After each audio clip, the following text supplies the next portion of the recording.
Channapatna by ಎಲೆಕ್ಷನ್ಗೆ sir D K Shivakumar ಅವರು ಸಾಕಷ್ಟು ಆಸಕ್ತಿ ತೋರಿಸ್ತಾ ಇದ್ದಾರೆ ಸರ್. ಪಕ್ಷ ತೀರ್ಮಾನ ಮಾಡೋದು ಸ್ಪರ್ಧೆಗೆ ಸಿದ್ಧ ಅಂತ ಹೇಳಿದ್ದಾರೆ. ನೋಡ್ರಿ, ಈಗ ಅಧ್ಯಕ್ಷರು ನಿನ್ನೆನೂ ಕೂಡ ಹೇಳಿದ್ದಾರೆ ನಾನು ಕನಕಪುರದ ಶಾಸಕ ಅಂತ, ಆಯಿತಾ. ಅವ್ರು ಹೇಳಿರುವಂಥದ್ದು ನಾವು ಪಕ್ಷ ಏನೇ ಹೇಳಿದ್ರು ಕೂಡ ನಾವು ಮಾಡೋಕ್ಕೆ ರೆಡಿ ಇದ್ದೀವಿ ಅಂತ ಒಂದು ಕಡೆ ಅವತ್ತು ಹೇಳಿದ್ರು. ಮತ್ತು ಮುಂದೆ ಅಲ್ಲಿ ಏನಾಗಬೇಕು ಅದು ಎಲ್ಲ ತೀರ್ಮಾನ ಆಮೇಲೆ ಮಾಡ್ತಾರೆ. ಈಗ ಅವ್ರು ಹೇಳಿರೋದು ಈಗ ಅವರೇ ನಿನ್ನೆ ಸ್ಪಷ್ಟವಾಗಿ ಹೇಳಿದಾರಲ್ಲ, ನಾನು ಕನಕಪುರದಲ್ಲಿದ್ದೀನಲ್ಲಪ್ಪ, ಖಾಲಿ ಆಗ್ತಕ್ಕಂಥ ಪ್ರಶ್ನೆ ಎಲ್ಲಿದೆ ಅಂತಲೇ ಹೇಳಿದ್ರು. ಅಲ್ಲ ಸರ್, ಆರಂಭದಲ್ಲಿ ಅವ್ರು ಹೋರಾಟ ಮಾಡಿದಂಥದ್ದು ಎಲ್ಲವೂ ಕೂಡ ಚನ್ನಪಟ್ಟಣಕ್ಕೆ ಬರೋ ರೀತಿಯಲ್ಲೇ ಇತ್ತು. ಅದು ಹೇಳಿದ್ರು ಇಲ್ಲ, ಅವರು ಆ ರೀತಿಯನ್ನು ಹೇಳಲಿಲ್ಲ. ಅವರು ಒಂದು ಎಲ್ಲರನ್ನೂ ಕೂಡ ಅಲ್ಲಿರೋ ನಮ್ಮ ಪಕ್ಷದ ಕಾರ್ಯಕರ್ತರಿಗೆ, ನಮ್ಮೆಲ್ಲ ಮುಖಂಡರುಗಳಿಗೆ ನಾವೆಲ್ಲ ಗಟ್ಟಿಯಾಗಿ ನಿಲ್ಲೋಣ, ಒಂದಾಗಿರೋಣ, ಇದನ್ನು ಎದುರಿಸೋಣ. ಮುಂದೆ ಚುನಾವಣೆ ಬರ್ತದೆ. ಪಾರ್ಲಿಮೆಂಟ್ ಎಲೆಕ್ಷನಲ್ಲಿ ನಮಗೆ ಸೋಲನ್ನು ನಾವು ನೋಡಿದ್ದೇವೆ.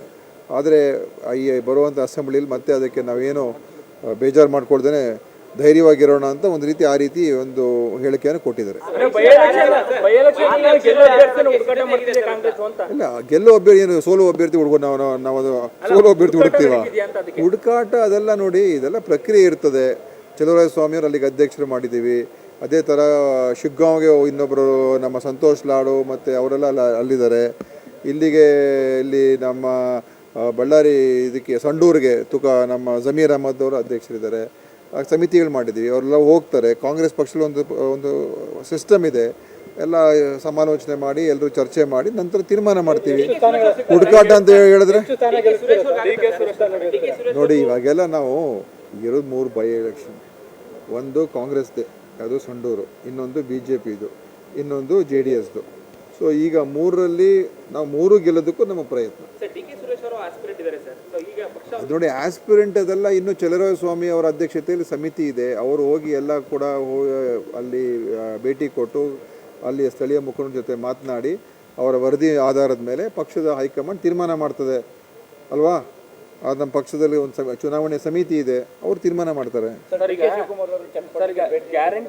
ಡಿ ಕೆ ಶಿವಕುಮಾರ್ ಚನ್ನಪಟ್ಟಣಕ್ಕೆ ಭೇಟಿ ಕೊಡ್ತಾರೆ. ಯಾಕಂದ್ರೆ ಅದು ಕುಮಾರಸ್ವಾಮಿ ಅವರು ಆರೋಪ ಮಾಡಿದ್ದಾರೆ, 1.5 ವರ್ಷ DCM ಅವರಲ್ಲಿ ಹೋಗಿರ್ಲಿಲ್ಲ, ಈಗ ಚನ್ನಪಟ್ಟಣ ನೆನಪಾಯ್ತು ಅಂತ ಟೀಕೆ ಮಾಡಿದ್ದಾರೆ.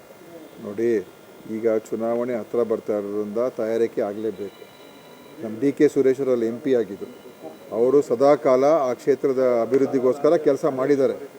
ಇಡೀ ಪಾರ್ಲಿಮೆಂಟ್ ಕನಕಪುರ ಬೆಂಗಳೂರದ ಗ್ರಾಮೀಣ ಕ್ಷೇತ್ರದಲ್ಲಿ DK ಸುರೇಶ್ ಅವರು ಭಾಳ ಯಶಸ್ವಿಯಾಗಿ ಅಭಿವೃದ್ಧಿ ಕೆಲಸ ಮಾಡಿದ್ದಾರೆ. ಅದರಿಂದ ಈ ಥರ ಆರೋಪಗಳಿಗೆ ನಾನು ಉತ್ತರ ಕೊಡೋಕ್ಕೆ ಹೋಗೋದಿಲ್ಲ. ಚುನಾವಣೆ ಹತ್ರ ಬಂದಾಗ ಖಂಡಿತ ನಾವು ಅದನ್ನು ತಯಾರಿಕೆ ನಾವು ಮಾಡಬೇಕಾಗ್ತದೆ, ಅದನ್ನು ಮಾಡ್ತೀವಿ ನಾವು. ಅವ್ರು ಹೇಳಿಕೆ ಹಿಂದೆನೂ ಹೇಳಿದ್ದಾರೆ. ಈಗ ಅದೊಂದು ಅಭಿಪ್ರಾಯ, ಅದರ ಮೇಲೆ ಪಕ್ಷದಲ್ಲೂ ಕೂಡ ಎಲ್ಲ ಚರ್ಚೆ ಮಾಡ್ತಾರೆ, ತೀರ್ಮಾನ ಮಾಡ್ತಾರೆ. ಆ ಥರದ್ದೇನು ಇವಾಗೇನು ಕಾಣ್ತಾ ಇಲ್ಲ.